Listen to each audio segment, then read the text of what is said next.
The summer sun beat down on Willow Creek Horse Ranch, its golden rays glinting off the white fences and swaying fields. Birds sang softly as horses grazed peacefully. But the serenity was about to be shattered. Officer Karen Blake slammed her cruiser door shut, boots crunching over the gravel as she stormed toward the stables. Dispatch had reported a suspicious person trespassing on private property. She was already tense. Ever since the promotion slipped through her fingers, her temper simmered just beneath the surface. Near the largest stall stood a teenage girl, no older than 17. She was brushing a massive black stallion, humming softly to calm him. The girl wore simple jeans, a white blouse, and worn boots. Her light brown hair danced gently in the wind. She looked harmless, but Karen's mind was made up. "Hey, step away from the horse!" Karen shouted, voice sharp enough to make nearby birds scatter. The girl froze, eyes wide with fear. The horse let out a low snort, shifting nervously. I'm just grooming him," the girl stammered. "Please, you're scaring him." "You have no right to be here," Karen barked, pointing a stern finger at her. "This is private property. Hands where I can see them." Tears welled up in the girl's eyes. "But I work here. Mr. Donnelly, he hired me for the summer. The horses, they trust me." Karen narrowed her eyes. She hadn't seen anyone else around. Was this girl lying, hiding something? Years on the force had made her suspicious of everyone. Identification. "Now," Karen demanded. The girl fumbled for her small purse but accidentally dropped it. Its contents spilled. A worn employee badge, a photo of her with an older man, presumably Mr. Donnelly, and a handwritten note. "Emma, you're like a daughter to me. Thank you for caring for my horses. Robert Donnelly." Karen's face flushed. The wind had suddenly been taken out of her. Before she could say a word, a truck pulled up.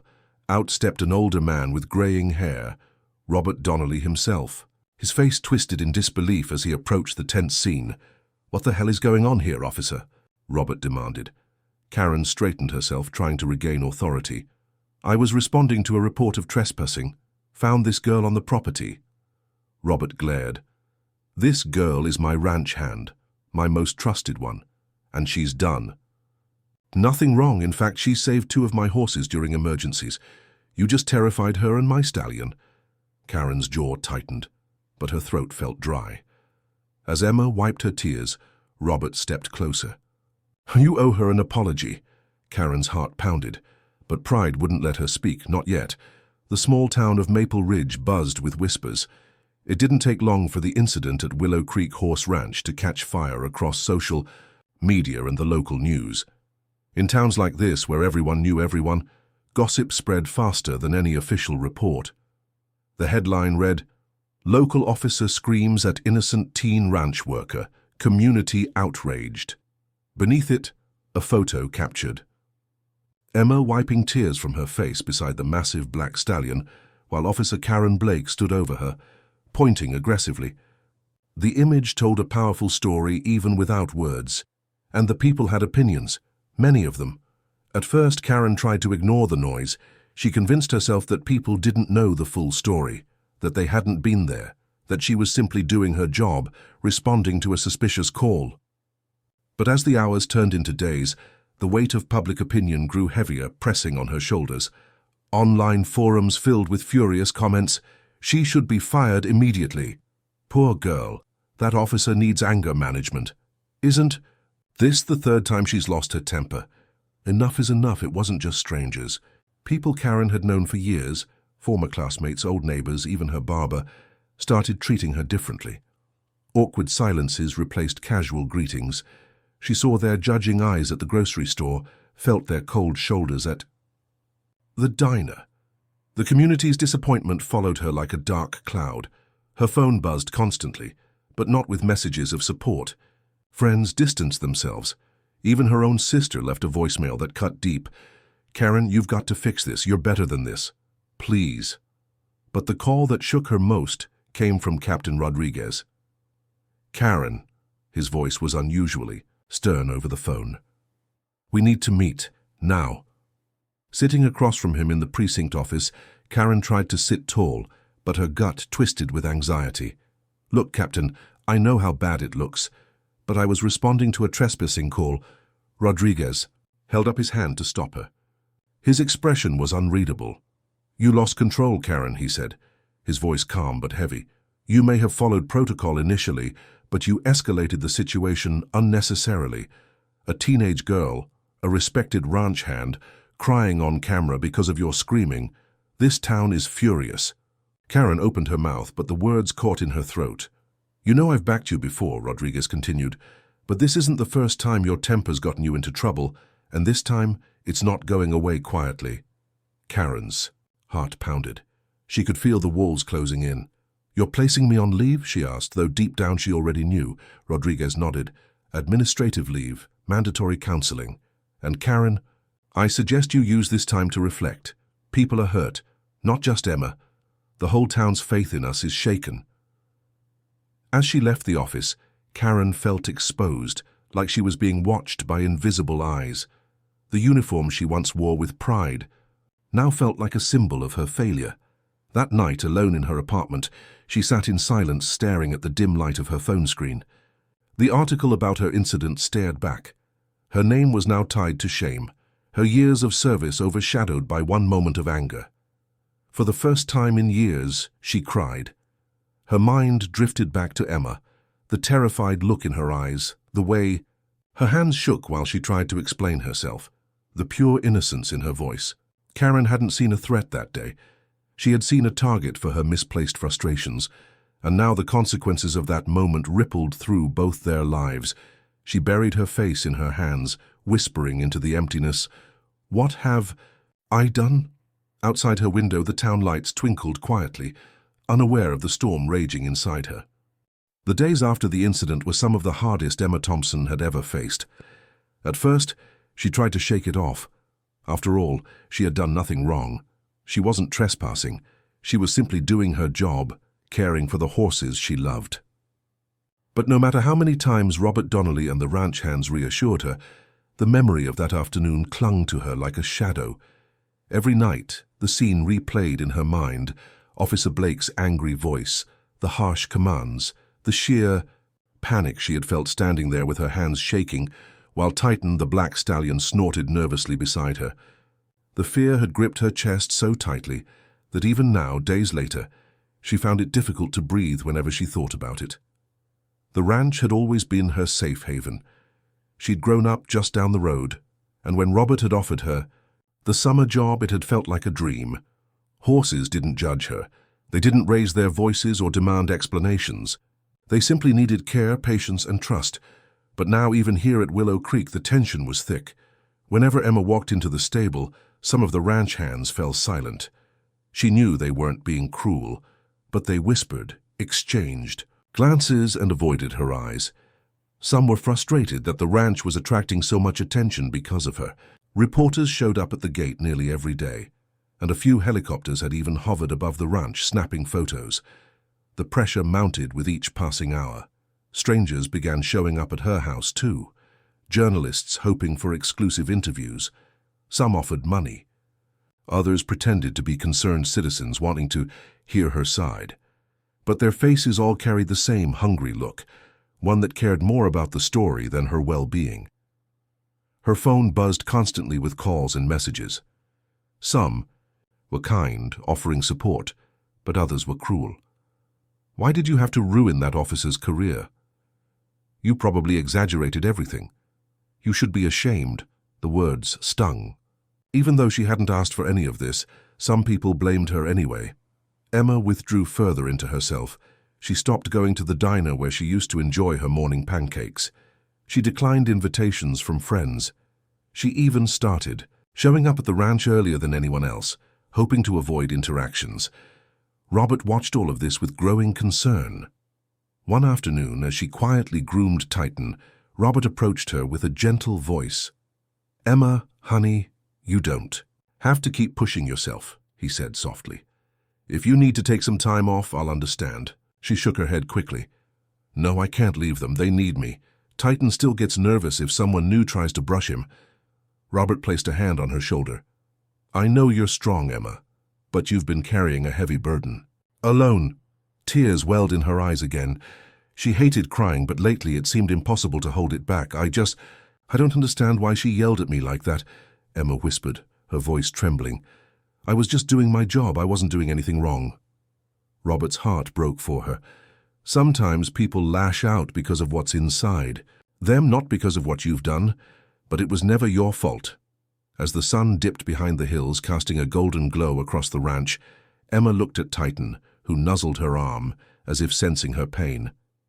His trust in her had never wavered. In that moment, she found a small flicker of strength. She would not let one person's mistake take away the peace she had built here, but the wound was still fresh, the damage to her confidence, to her sense of safety. It would take more than kind words to heal. The morning air was crisp as the wind, whispered softly through the trees bordering Willow Creek Ranch. The sun was just beginning to rise, casting streaks of orange and gold across the wide-open fields.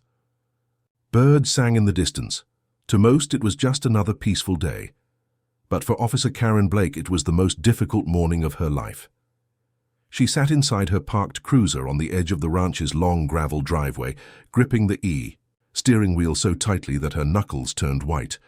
Her breath came in short, shallow bursts. Her heart pounded, louder than any siren she had ever heard. It had taken her days, no, weeks, to build up the courage to come here. Since being placed on leave, Karen had wrestled with her own guilt every single day. She had watched as the community turned against her, but far worse was the self-reflection she had been forced to face. For the first time in her career, she wasn't blaming anyone else. She couldn't. She had seen the footage. She had seen the fear in Emma's eyes, and now she was here to do what she should have done long ago. Finally, she opened the door and stepped out. The gravel crunched beneath her boots as she made her way toward the stables, each step feeling heavier than the last. She spotted Emma almost immediately. The young woman was brushing the black stallion again. Titan, Karen remembered. Emma's soft voice was calm, soothing the powerful animal as if she were speaking directly to its soul. Titan gently rested his head against her shoulder, completely trusting. Karen paused several feet away, suddenly overcome with shame. She almost turned back. But then Emma looked up. Their eyes met. For a moment, neither spoke. Emma froze, her body tense. Her breathing quickened as memories of that terrifying day rushed back. But this time, Karen's voice came soft and low. Completely. Different from the harsh shouting that once echoed across these fields. "Emma," Karen began, struggling to find the words, "may I speak with you?" Just for a moment. Emma didn't answer right away. She instinctively held onto Titan's reins as if his calm presence could protect her from whatever might come next. "I don't want any trouble," Emma finally said, her voice steady but cautious. Karen shook her head, swallowing the lump in her throat. "No trouble. I came to apologize." Emma blinked, surprised. She hadn't expected this. Karen's voice cracked as she continued. "I was wrong that day. I let my own frustration and pride blind me. I saw something that wasn't there, and I hurt you because of it. You didn't deserve to be treated that way. No one does." A breeze rustled through the trees, filling the silence between them. Emma searched Karen's face, looking for any sign of insincerity. But all she saw was raw vulnerability, a woman stripped of her badge, her authority, and her defenses. "You scared me," Emma whispered, her voice trembling slightly. "You made me feel like I was nothing, like I was some criminal." Karen nodded, eyes glistening. "I know, and I can never fully undo what I did. But I want to try to make amends, not as a police officer, just as a person who made a terrible mistake." Emma stood silent for a long moment.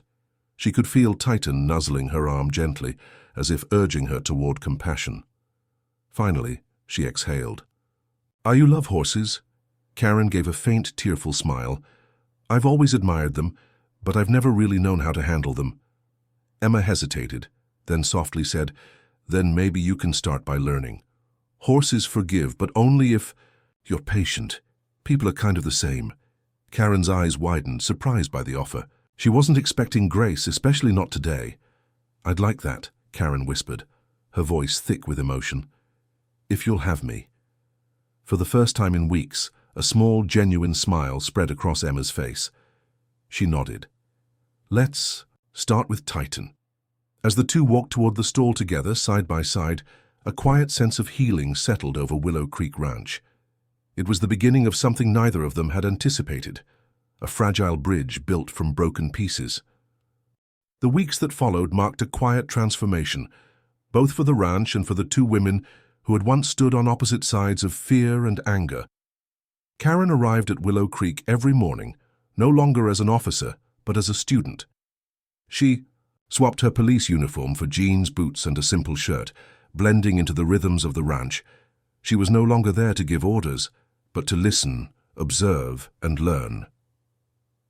Emma, cautious at first, watched Karen carefully.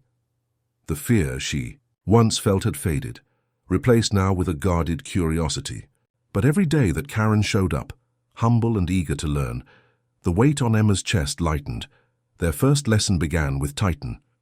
Start slow, Emma instructed gently, standing beside Karen as the black stallion shifted his weight. You can't demand trust from a horse.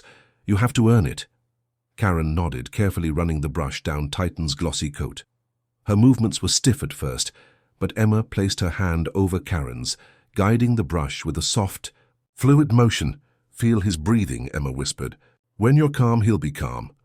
As the days passed, Karen slowly grew more comfortable.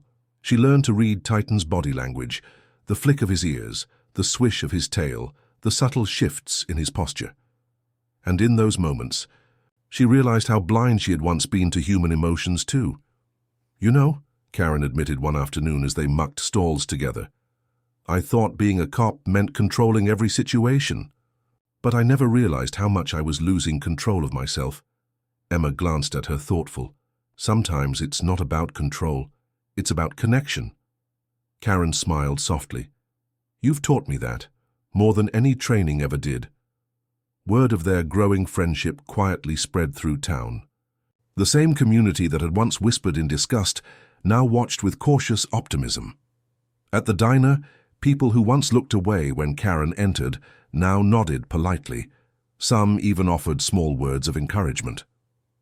One morning, Robert Donnelly approached them both in the stables. You've done good work here, Officer Blake. Just Karen now, she replied humbly. Thank you for giving me the chance. Robert smiled, his gruff face softening. Most people wouldn't have come back. It takes guts to face your mistakes. Emma nodded, glancing at Karen. And patience, Karen chuckled. A lot of patience. As summer edged toward fall, the ranch hosted its annual Harvest Festival, an event that brought the entire town together. This year, Robert had a special announcement. Under the wide-open sky, surrounded by hay bales, food stands, and the cheerful chatter of neighbors, Robert stepped up to the small stage. Before we kick off today's festivities, I want to recognize two people, he began. Emma Thompson, who continues to care for our horses with incredible devotion, and Karen Blake, who has shown us all what true accountability and growth look like. The crowd clapped warmly. Some even cheered. Karen stood beside Emma, her face flushed with emotion. She glanced at the young woman who had once feared her. Now Emma smiled back, her eyes filled with quiet pride. As the applause died down, Emma leaned in and whispered, You've come a long way. Karen's voice trembled. Thanks to you. Later that evening, as the sun dipped below the horizon, Karen and Emma stood by Titan's stall. The horse gently nuzzled Karen's hand, a gesture of full trust earned over many patient weeks. I never thought I'd feel at peace again, Karen whispered. Emma nodded. You didn't give up, that's what matters. In the distance, the townsfolk laughed and danced, the bitter memory of that terrible day slowly being replaced with something new, something better. Here at Willow Creek Ranch, beneath the wide skies and amongst the horses, 2 lives had been changed. Not by force, not by power, but by humility, forgiveness, and the courage to heal. And in that quiet, perfect moment, both women knew. Sometimes the greatest strength lies in learning how to let go and learning how to begin again.